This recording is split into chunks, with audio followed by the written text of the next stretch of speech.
Hello, my beautiful friends. I am Laurel Bleadon-Maffei with Illuminating Souls, welcoming you to this episode of Sleepy Bedtime Blessings, a podcast designed to help you rest, relax, and fall asleep, all while deepening in your connection with your beautiful team of angels who love you so. If we're meeting for the first time, I am an angelic practitioner, a spiritual teacher, and an encourager of souls. I have the best job ever. And this is my 18th anniversary of launching Illuminating Souls. I left my corporate job at the end of 2005 and opened the doors of Illuminating Souls in January of 2006. This is the longest I've held any job, which is pretty amazing. So, what does a spiritual teacher and angelic practitioner do? Well, I teach classes. That's usually where you'll find me during the week. I facilitate very sweet, small group classes over Zoom. I offer different kinds of content. Today I'm starting a new class where I will be teaching people how to use Midjourney to create visionary art. I also have a very sweet group for people with soul-inspired businesses. I just facilitated a lovely New Year's Blessings circle. It was a 2-day circle to close out 2023 and come into 2024. So there's always something new that I'm offering, and if you're looking for an intimate, sweet community that you can participate in, my classes are a wonderful source of that. I also offer one-on-one angel sessions, which take place over the phone. They're an hour long. And then if you're looking for even more support than that, I offer soul mentoring, which I typically invite people to commit to 12 sessions. We meet weekly, and it provides for a very powerful container as you're moving through a time of growth or healing or transformation or creation. And most of the people who mentor with me stay with me for a long time. So I offer everything from a one-off session every once in a while when you want to check in, to small group classes where you can feel like you're part of a community and we know you and you know us, or soul mentoring for a more intimate, longer-term form of support. So lots of ways to work together. I also am very active on my Facebook page, Illuminating Souls. I have a deck of oracle cards called the Earth Angels Oracle. And to stay in the know, I invite you to visit me at my website, illuminatingsouls.com, where you can sign up for my mailing list. There are actually 2 different places you can sign up for my mailing list on my homepage. At the top of the page, you can sign up for my regular mailing list. You'll receive all of my class announcements when I have openings for angel sessions and things like that. Further down on the page, you can also register for my daily inspiration email blast, where you'll receive an inspiring email from me every weekday. But for now, the angels and I are here to cultivate a very sweet, sacred space for you to rest, replenish, connect with the angels and with divine love, and perhaps even drift off to sleep. I've been creating this podcast for over 2 years now, which is amazing. And it was born of my great love for sleep podcasts. I've been listening to sleep podcasts since 2015. And I listen to one every night before I go to sleep.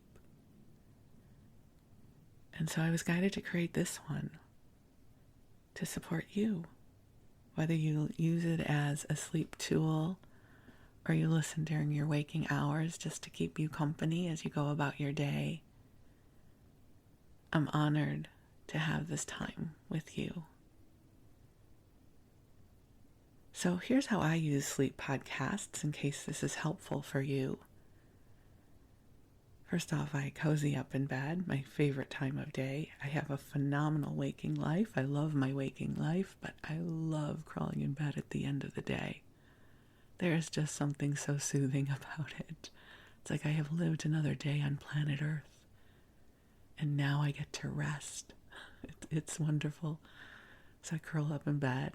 I sleep with lots of pillows, and it's cool here now in the Bay Area, so extra blankets, bonus points for that. I love that. And I do use a wired headphone, just the earphones that come with an iPhone. And I pick an episode and I turn the volume down lower than I would if I were listening to an audiobook. So I have to reach a little bit for the audio. And I also use a sleep timer so that it's not playing all night. So usually I have the sleep timer turn off after the episode ends. Right now I'm re-listening to The Sleepy Bookshelf, where Elizabeth Grace, the host, is reading Heidi, which I listened to 2 months ago, and it was just delightful. I guess I never really read Heidi. I would have thought that I did, but the story was new to me, and so I don't know, as the year was drawing to an end, I wanted something super easy. Like it wasn't going to tax me, or that sounds so heavy, right? But it wasn't going to require anything of me, and I thought, I would like to spend some time in the Alps with Heidi and the goats again. So I've been re-listening to Heidi from the Sleepy Bookshelf. It's delightful. If you want something that is just precious and easy to listen to as a companion to, of course, Sleepy Bedtime Blessings, I highly recommend the Sleepy Bookshelf. And the Heidi episodes are lovely. I also have loved her reading of Enchanted April, which I had never read before, and I don't even think I saw the movie. I loved her version of Anne of Green Gables and Little Women. So I love using sleep podcasts as part of my self-care routine. And so that's a little bit of insight as to how this podcast was created. As I record this, it is early morning. The sun is not up yet. It's my favorite time to record because hopefully the world is a little quieter than normal, although I am hearing a lot of car noise, so if that makes it through to the recording, my apologies. It's all good. It's all life, yes. And I feel the love of the angels. It is a sweet way. I've used sweet probably 24 times so far in 9 minutes. Sweet must be my word for the year. It's the beginning of the year as I record this, but I just am self-aware of how many times I've used that word so far in a very short period of time. There's something soothing about it to me. Life is life. Life is ebb and flow. Life is everything. And there's something about those moments in life that are just filled with sweetness that I must really be craving right now. So the energy here right now is that word. And beautiful and soothing. And I feel the angels are inviting us into this very lovely sanctuary of light. So I'm going to call the angels in to be with us. They are already here, but I love the ritual of sharing it with you. So I invite you to close your eyes unless you are driving a car, in which case, please, by all that is holy, keep your eyes open And we will call ourselves forward into the heart of God. And beautiful angels on high, I invite you to join us here. I ask that you fill this broadcast with waves of love and goodness and light and healing and inspiration. And I am so profoundly grateful for the grace you are sharing with us now. I am so deeply grateful for the opportunity to come together in the light with each of our beloveds who is hearing this broadcast. I ask that you bless and consecrate this space as holy and sacred, and that only that which is for the highest and best transpire for this and so much more. I am so grateful. And so it is. Amen. So dear ones, just take another breath in, and if you have prayers or intentions that you wish to place into our circle, I invite you to do so now. And just let the love flow to you. Whether you feel it or imagine it or just hope that it is true, it is with you. To me, it's one of the remarkable things about opening up to relationship with the angels is that they love you. Everything that you are, always, no matter what. The best metaphor the angels ever gave to me for divine love is they asked, can you believe that God's love is greater than the sun? And I said, I can imagine that, yes. And I said, so just imagine the sun, how it shines without prejudice. How even in the darkness of night, you know the sun still exists. It is still present. Its warmth, its life force is still with you, even in the dark of night.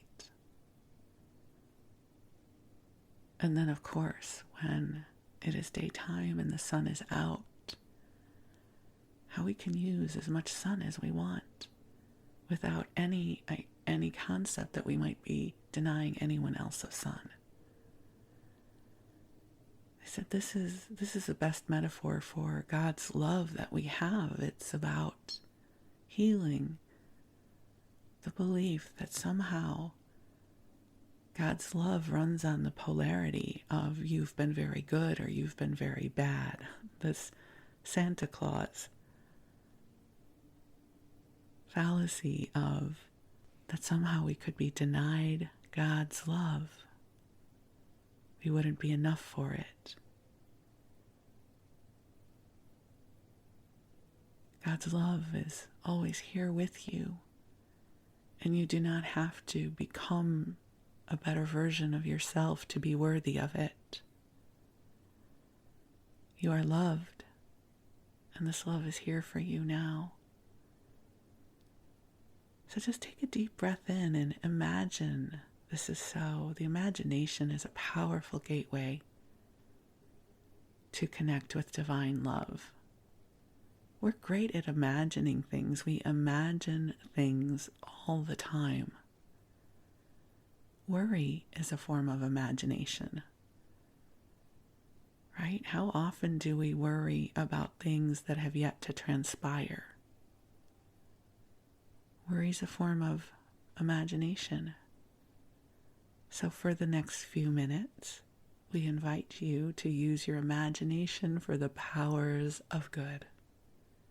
Imagine, if you will, that the space you are in is filling with a soft pink light filled with divine love that has been calibrated just for you. Recognizing that the angels know your authentic truth. They know what is transpiring in your life. They know your concerns, and your challenges. They know the places within you that are grieving, that are afraid. They also know the places within that are aspirational, where you are dreaming of something better, something new, focusing on brighter tomorrows. They know the totality of your experience in your life, and they are sending you love, the frequency of which has been calibrated for exactly where you are in this breath and in the next one. All you have to do is breathe and receive. As they gather together and say prayers on your behalf, they are here to uplift you. They are here to meet you where you are. They are here to help you reconcile this moment in time. And they are here to hold your hand as you take the next steps forward on your path. The angels have loved you since before you were born. They know the truth of your soul.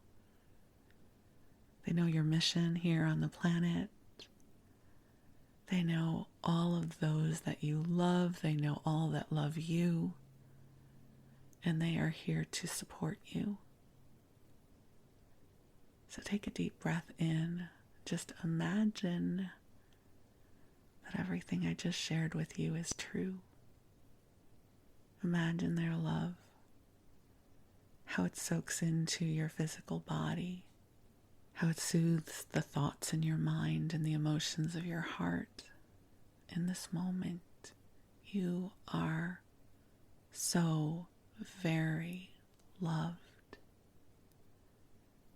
And this love ripples across the timeline of your life, into your past experiences, into the present moment, and into your future stream. This love has always been here and will always be here for you and with you. And this experience that we're in together right now is to help you become familiar with this love, to acclimate to it, so that it becomes easier to pivot towards the light. So take a breath in and know that you are loved. Know that your angels are with you and they hear your prayers and they have received them into their hearts, and that they are taking good care of you because you are precious and you are cherished.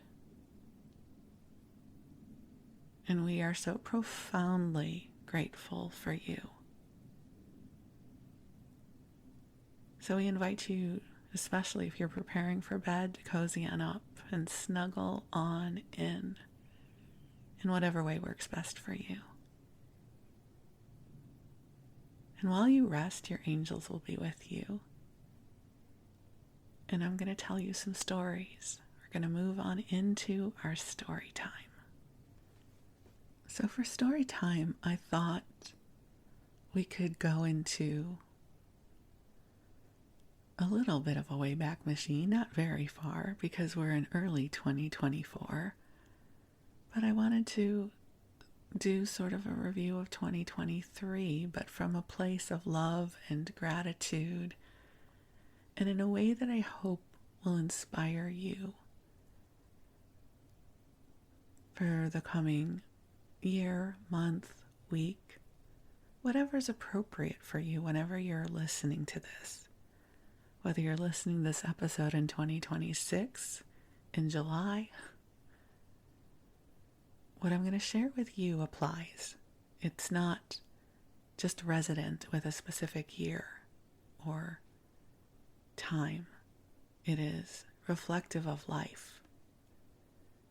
I just really appreciate when we have an opportunity to reflect on our years, because it gives us a subset of experiences to reflect upon. So I'm not one of these people who sets big intentions for the coming year. I don't set resolutions. I don't have a word for the year. I know a lot of people love that practice. I think it's a beautiful practice, but it's not one that resonates for me personally. As I've shared with you, I have now been doing this work. This is my 18th anniversary of launching Illuminating Souls, so I have been living my life with these principles for a long time. And I've come into relationship with quite a few of them.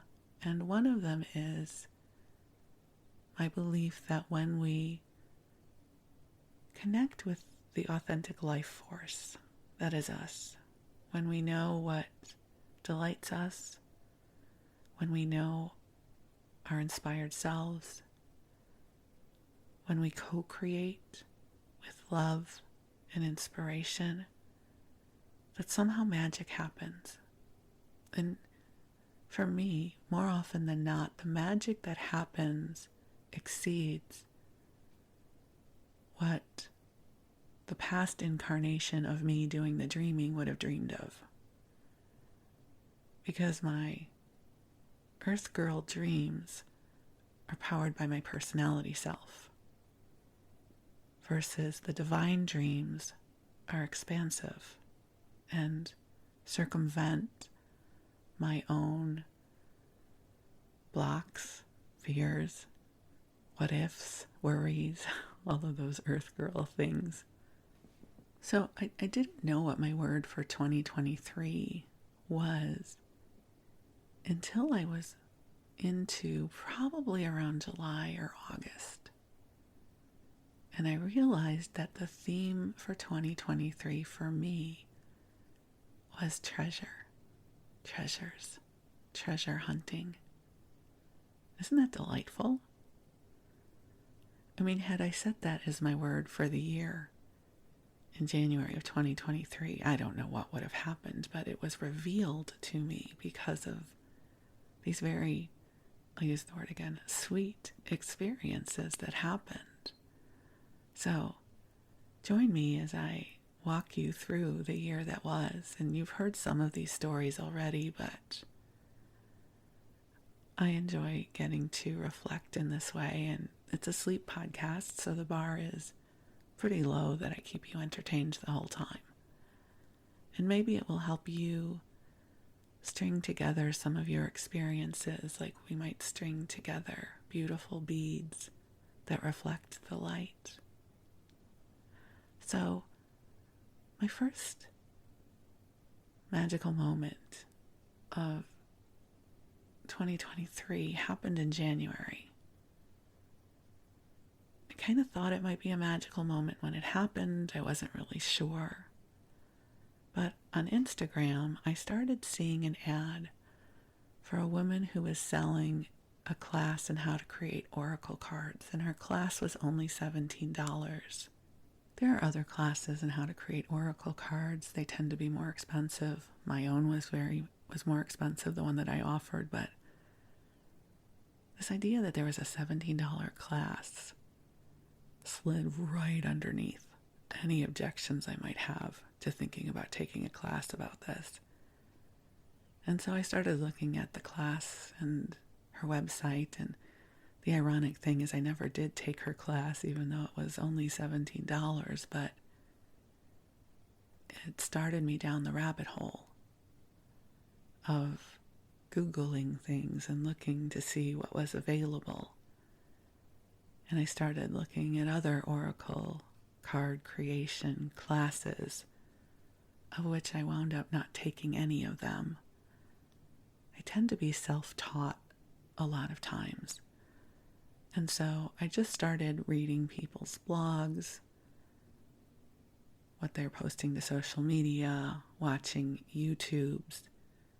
You know, social media can be such a wonderful thing in that people share very generously of their experiences. And For someone like me who loves research, I have Mercury in Gemini, so I'm always up for figuring something out.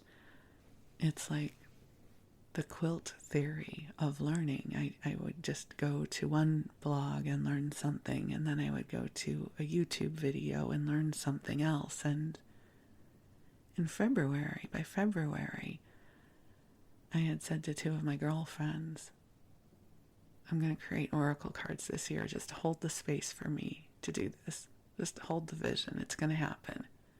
And wouldn't that be super cool?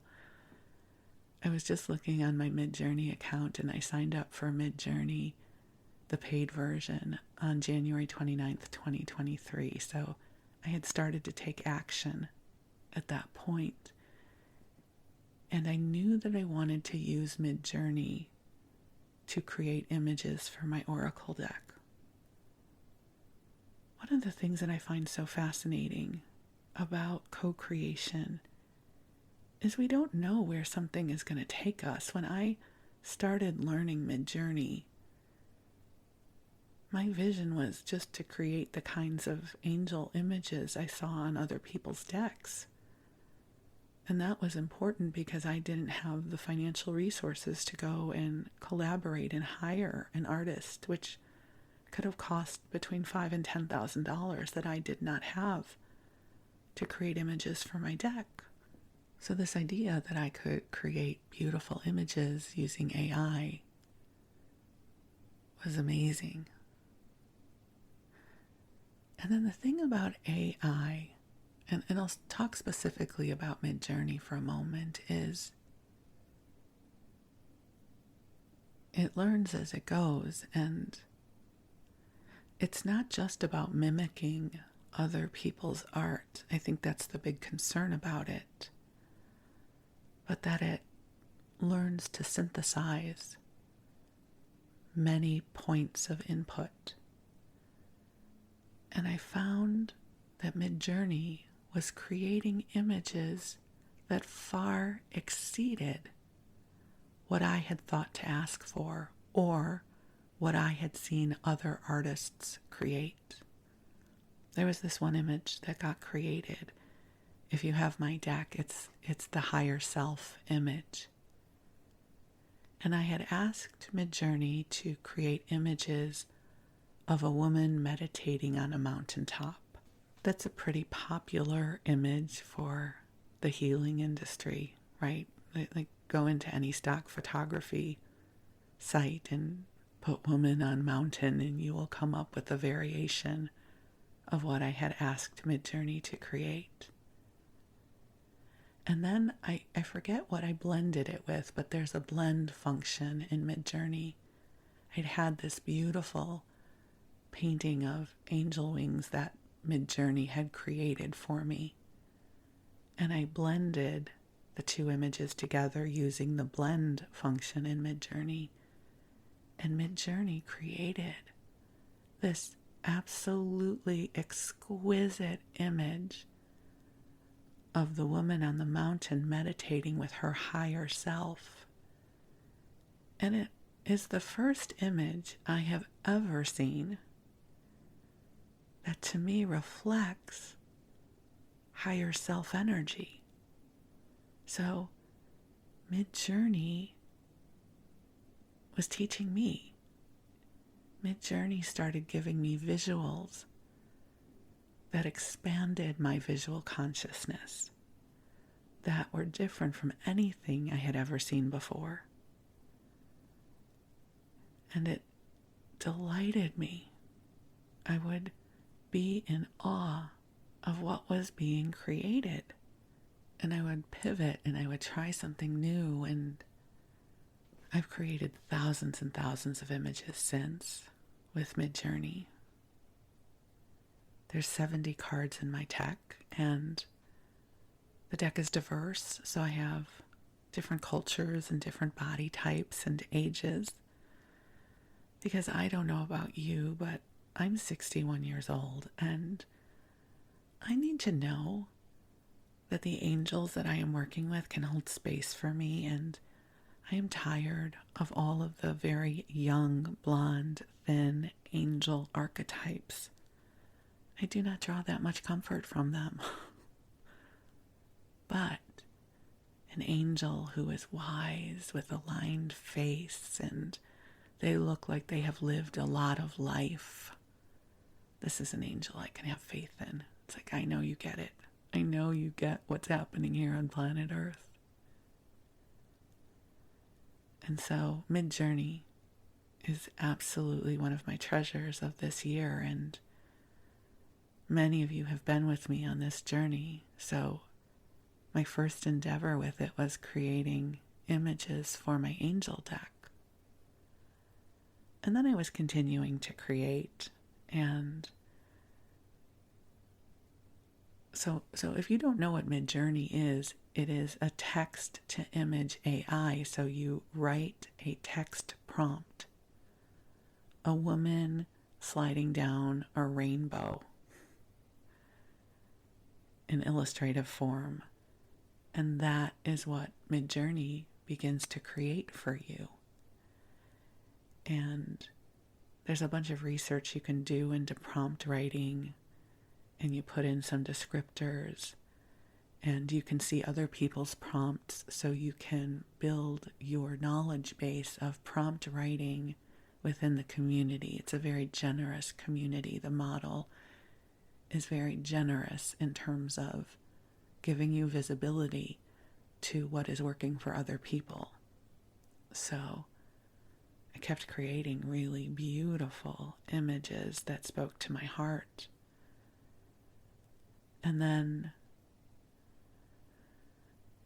deep breath, then kind of the world blew up in October of 2023. That's all I'm going to say about it. And I knew I wanted to share something.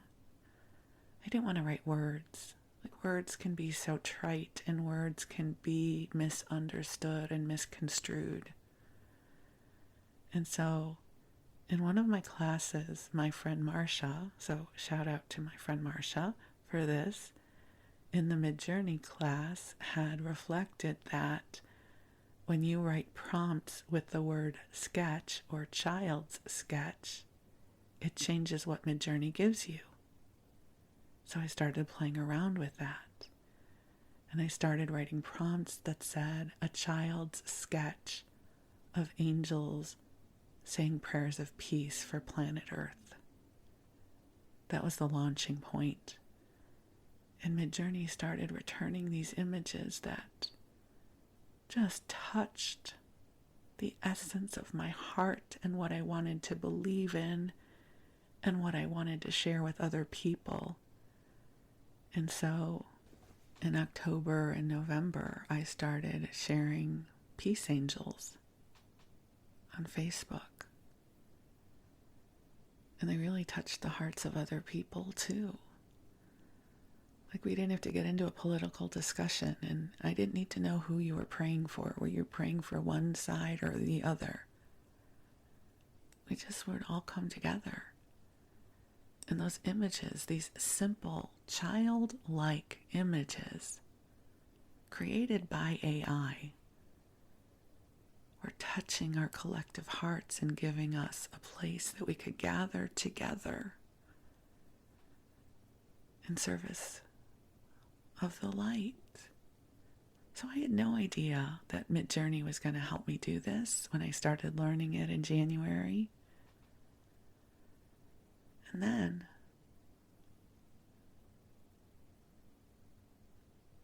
this was happening after Christmas, so this just happened like in the last week. I don't know how I came to this prompt. There's a couple of different ways you can come to prompts in Mid-Journey, but the key string was a girl in a magical angel coat. Now, I don't even know what a magical angel coat is. I don't know if Mid-Journey came up with that. I don't know if I saw that in another prompt. I don't know how that was seeded, but I started writing prompts around a girl in a magical angel coat. And because it's me, I made it a plus-size girl in a magical angel coat, or a chubby girl in a magical angel coat. And the most beautiful, healing to me images started being reflected in Midjourney. Oh, they took my breath away. They were so beautiful. They helped me heal something I did not even know was still up for healing. And then Midjourney, because it's AI and is always learning and doing new things, returned one that looked like a photograph. And I was like, oh my God, wait, of course Midjourney does photographs too. I started playing with it, doing these amazing images of plus-size women in rainbow angel clothes who were happy. I posted them on Facebook, so please go over to Illuminating Souls and have a look. And they took my breath away. They were beautiful and vibrant and alive.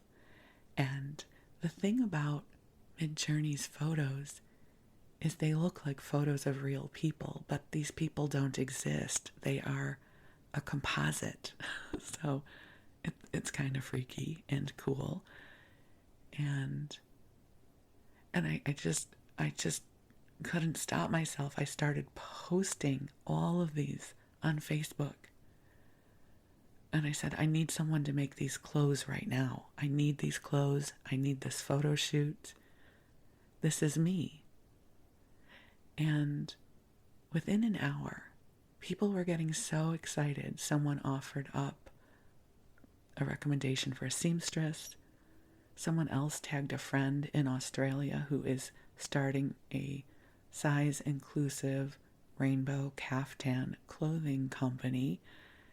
And she said, wait right here, I will be back soon, meaning probably a few weeks or a month, with my clothing line for you. And all of these women around the world started saying, I need these clothes. I need this. I want this photo shoot. And this was all seeded by Midjourney, with my work in Midjourney, that these, quote, accidental images, like I don't even know how I got there, started showing up, and something in me started healing. As a plus-size girl, as a plus-size woman, I am conscious of my body size, and growing up in a world where bodies like mine were not celebrated, and maybe even, I don't know, just accepted, just they exist. And they can be beautiful because they exist.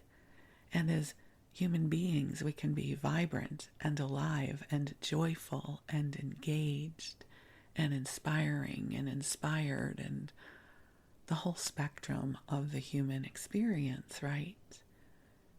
And these Midjourney images sparked that for me and for others. We got so excited. So I don't know what's going to manifest. I'm contemplating some ideas. I certainly want some clothes like this for sure, and I'm going to reach out to my friend Andrea about doing a photo shoot that reflects this kind of energy. So when I say that my theme for last year wound up being treasure and treasure hunting, it's not that it was on me to say I must go find treasure now.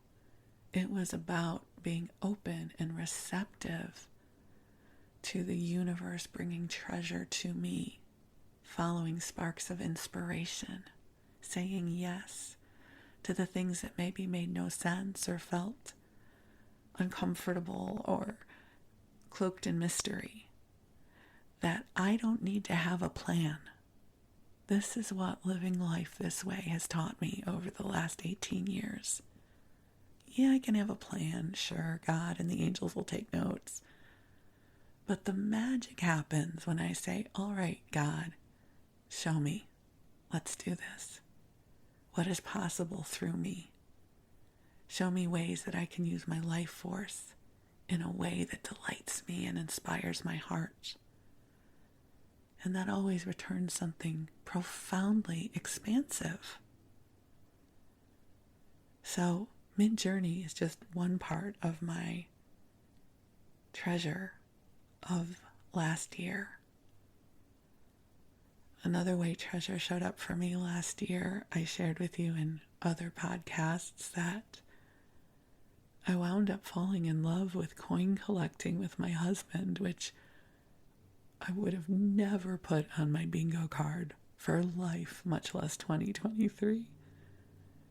But it became this really joyful thing for us.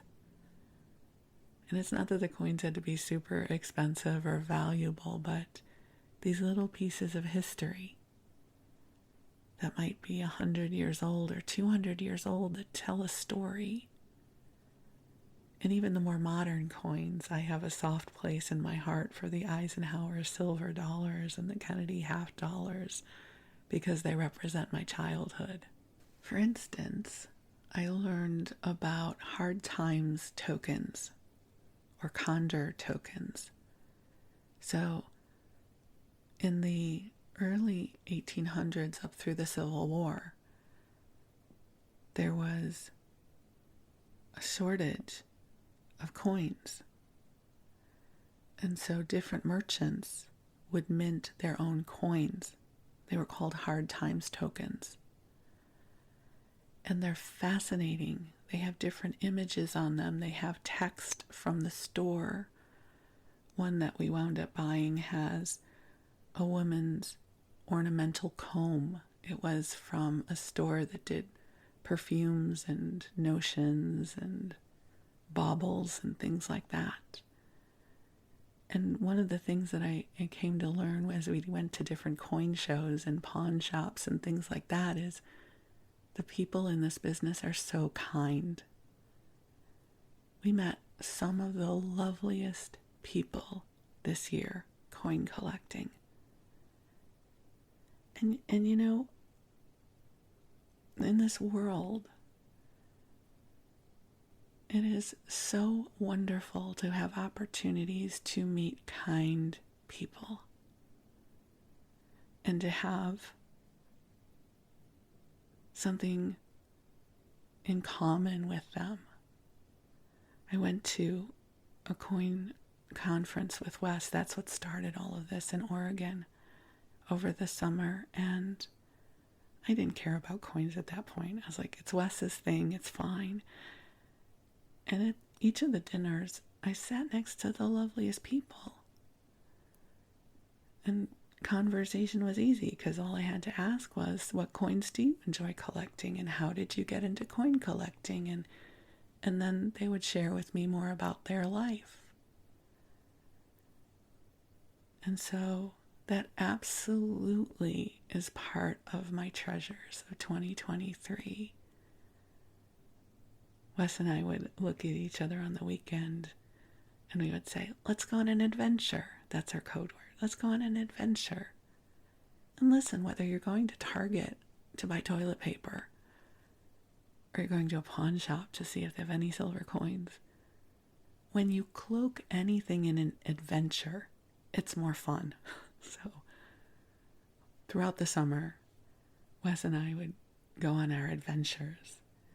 And we would look at different coin shops in the Bay Area, and we would go to coin shows, and we had so much fun. So, treasures, literal treasures, but also the experience of treasure hunting, of discovering something new together, of learning, of holding something in my hand that was 200 years old. Like, who else's pocket has this been in? And then that also segued into its own love of estate sales, which I used to do in Los Angeles all the time, but I hadn't been doing for 20 years. That all of a sudden I became the estate sale person again, and it's been so much fun. So again, treasures. The other treasure, and I've shared this one with you as well, has been buying crystals off of Chinese crystal shops on TikTok. So on TikTok, there are factories and stores that sell crystals in China, and they have different hosts, and they do these live broadcasts where you can buy crystals directly from them. Again, I didn't know that I was looking for crystals. I don't really buy crystals, or I hadn't, and we certainly have crystals. We're metaphysical people, so we have crystals, but it wasn't necessarily something I was actively pursuing. But then again, the world got very crazy, and I was looking for anything I could do to not think about it, and I started finding my way to these crystal shops. And I made a little purchase, and then I made many, many little purchases, and my thing is mini things, little things. So Wes wants to buy boulders, right? He wants giant specimens. I have fallen in love with mini hearts. They're these tiny little hearts, a little bit bigger than your fingernail, and each one's different materials. So I have assembled this lovely treasure chest, if you will, of lots of beautiful mini crystals, mini hearts, mini spheres, chips, and they delight me so much. I cannot even tell you how happy they make me. And I'm using them in my practice, and I'm sharing them with people, and I have this beautiful bowl on my desk. It's a ceramic bowl that I bought at a ceramics show many years ago in Los Angeles, and it is filled with mini hearts, little baby spheres, chips, mini stars. And as I'm doing my sessions, I just look at this bowl, and each stone is a reflection of this world, which is amazing to me. Right? Each one comes from a different part of the earth, and it represents a different mineral. It represents a different part of the earth's crust. It represents a volcano, an ocean, a rainforest, like whatever it is. It's so fascinating to me. So that has been another form of treasure that showed up for me in 2023. So all of these things that I've shared with you were not things that I had to resolve to do at the beginning of the year. All I did was open my heart and say, God, please take good care of me. Help me use my life force in a way that is meaningful. Help me find joy. Help Wes find more joy. Right? Help us find fulfillment and goodness. And so, even though there were hard parts to this past year, a lot of them, what I like to focus on is how the light found me. Even during the heaviest and most challenging moments in November, Wes and I found our way to a hotel room on the beach in Santa Cruz, and during a time of a lot of darkness in the world, we were reminded that joy still exists. And the angels and a beautiful wedding we witnessed, and a seagull that we named Lenny helped mend my heart that had been very much shattered. Didn't mend it completely. You know, grief changes us, and I don't think any of us are the same person we were when we started last year. How can we be? Life changes us. Experiences happen. Moments of life happen. We choose. Life chooses. Life happens. And so each year we have an opportunity to live life. And none of us know what the next year is going to bring. I don't know. I hope. I want to show up for the good stuff, and I hope that I'm supported during the stuff that isn't so good. Because life is a mixed bag. Life is life. So I appreciate getting to share this reflection with you of the different ways treasure showed up for me in the past year. You know, it's interesting. I talk about the duality of my life experience, and that there's the earth girl and then there's the practitioner. And for many years, my practitioner self was profoundly fulfilled. My earth girl was okay. It's good. It's fine. But the joy of my life came from my work. And there was a bit of an imbalance there, because my Laurel life, when I was not the practitioner, didn't feel as juicy. It's not that I was unhappy, but I wasn't fired up. My passion, my fuel was for my work, which I loved. Thank God I get to do the work in the world that I love. But when I'm not working, I also want to be engaged in the world in ways that I love. And I feel like 2023 brought that more into balance for me. I still am creating with Midjourney, and Midjourney keeps learning, so they're in the beta phase of Midjourney 6. So a lot of these plus size women in their magical angel coats is coming from Midjourney 6.0. So who knows what AI is going to make possible in the next year? Who knows what's on the bingo card for 2024? I don't even want to say that. It makes me feel like I'm tempting fate.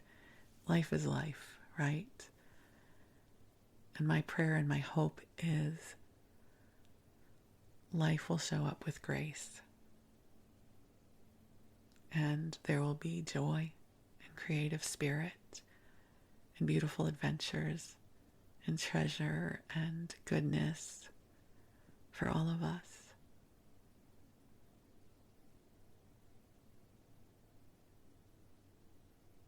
And so I also send love to those parts of us that perhaps didn't find the treasure. You know, those parts that are tender, that are grieving, that are feeling the challenge of the moment. Life's a mixed bag. So just take a breath in with me and bless everything. Just bless all of it. You don't just have to bless the good. Bless everything.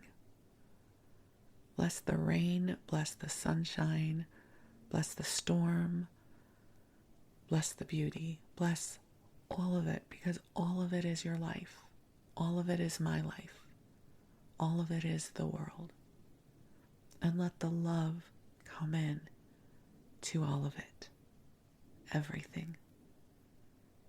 See, we don't have to be selective. Just bless life. Let's just bless life in this moment. Bless all of it. Bless where you are. Bless where you've been. Bless where you're going to be. Bless all of it with this cascade of light. Take a deep breath in. And that is my life philosophy. Bless all of it. Bless all of it. And I feel blessed, one more time with that word, that I have somehow cultivated an ability to look back at the good and let the challenges fade back into the background a little bit. It's what John O'Donohue talks about, is let's use our memories for good. Let's look at the good and the beauty and the light and the people who have loved us. Because those memories help us stay on purpose and bring us comfort. So my beautiful friend, I love you so much, and thank you for letting me share with you the intimacies of my life and my beingness. I wish I could know you the same way, but hopefully you have your people that you share your stories with too. You're a miracle, and you are a gift in this world. I love you, and we'll be together again soon. So thank you. You're awesome. Thanks.